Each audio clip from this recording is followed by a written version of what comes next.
Apple's latest edition of the iPhone will not break new ground on its own. Then again, it's not supposed to.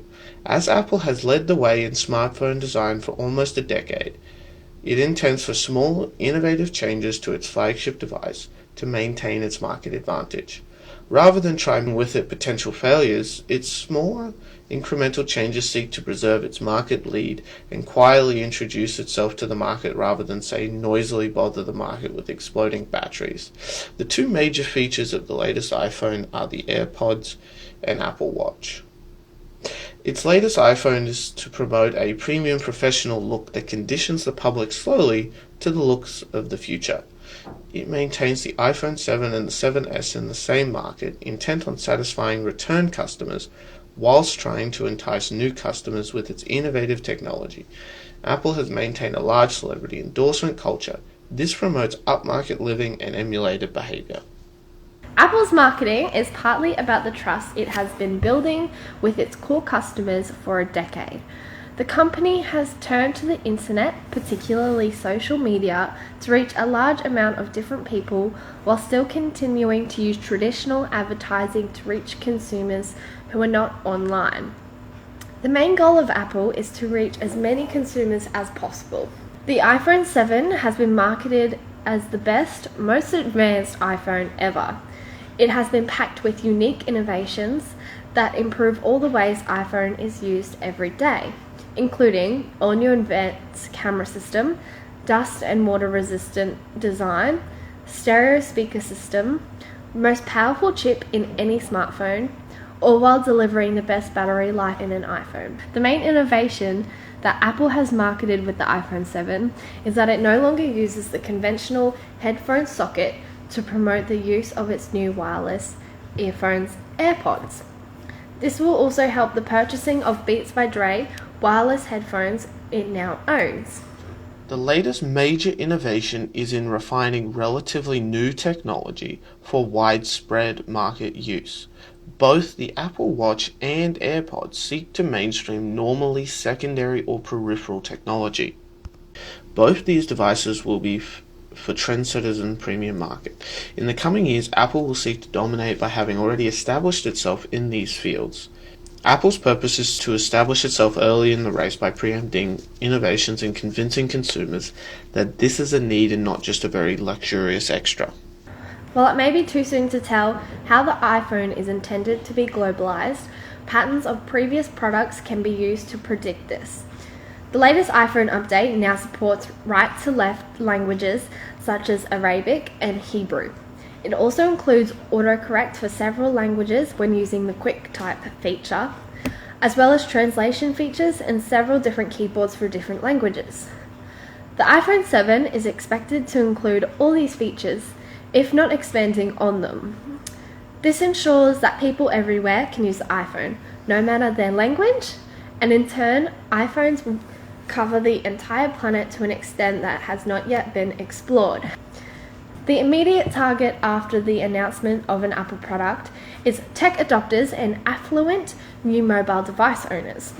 However, almost everyone can be seen as Apple's target market, as the use of an Apple product is seen as a status symbol. This means that everyone wants one as they feel it makes them fit into society better. The only group who may not be in the target are people of lower socioeconomic status, as an iPhone may not be in their price range. The biggest overall target market are the loyal customers. These people are the majority of the market in terms of Apple's consumers. Apple's target demographic are higher income individuals, parents and those aged between 25 and 34. Statistics show 50% of households earning over $150,000 are likely to own at least one iPhone. Parents are increasingly likely to buy an iPhone due to the wider range of educational apps. Those aged between 25 and 34 are the most likely demographic to own an iPhone. The significance of this demographic is they were born between 1981 and 1992 and turned 20 between 2001 and 2012. They were the first generation to adopt new smartphone technology. Approximately 22% of Android users will switch to an iPhone in the next 6 months compared to 9% from an iPhone to Android. Apple is increasingly wanting to market to more people. This, in accordance to Maslow's hierarchy of needs, will mean that the iPhone needs to become more things to more people. Traditionally, the iPhone would fit into the category of esteem, the iPhone associating with achievement, I've succeeded mentality, respect, status, and self-esteem.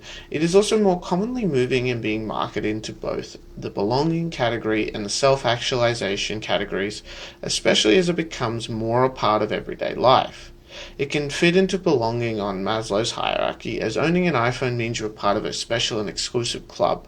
To be accepted and to belong, you must own this device, and better yet, the new device. Apple is increasingly presenting itself as a forward-thinking, creative, trendy, celebrity-associating, moral, futuristic company, and owning Apple products allows the self-actualizing aspects of your needs to be fulfilled, to join this identity. There are quite a few people that mock at incremental innovations that Apple adds to the iPhone each year, although over time, tiny added innovations sum up to big things. Firstly, Touch ID before not only let the iPhone user to unlock their phone with a fingerprint, now not only does it let you log into apps, it allows you to make payments with Apple Pay with one simple quick step. The Android phone makers still haven't been able to nail the kind of innovation that stays, and work as easily like Apple has. Google Wallet was a bust, and NFC is still a gimmick on most Android phones. The apps are simply far worse than their iOS counterparts. Furthermore, there are numerous wild hardware concepts, like curved screens and bodies, that are guaranteed to never really take off. Companies like Samsung are in trouble in these emerging markets, as they still rely on expensive Android phones for a good amount of their profits. The differences between what you get from a Samsung phone compared to a Windows phone is very little difference, and to add all this, Samsung still hasn't proven it can develop unique experiences for its devices to justify the greater cost like Apple can. Today's presentation has analyzed the innovations of the iPhone 7.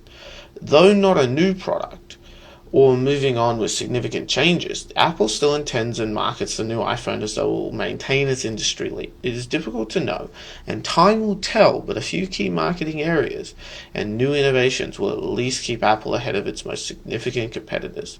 Maslow's hierarchy of needs appears from Apple marketing to, in one form or another, moving its way into other categories. Apple's innovation in the iPhone 7, though not massive, appears to be moving the consumers forward into markets in which it is already established and is an industry leader.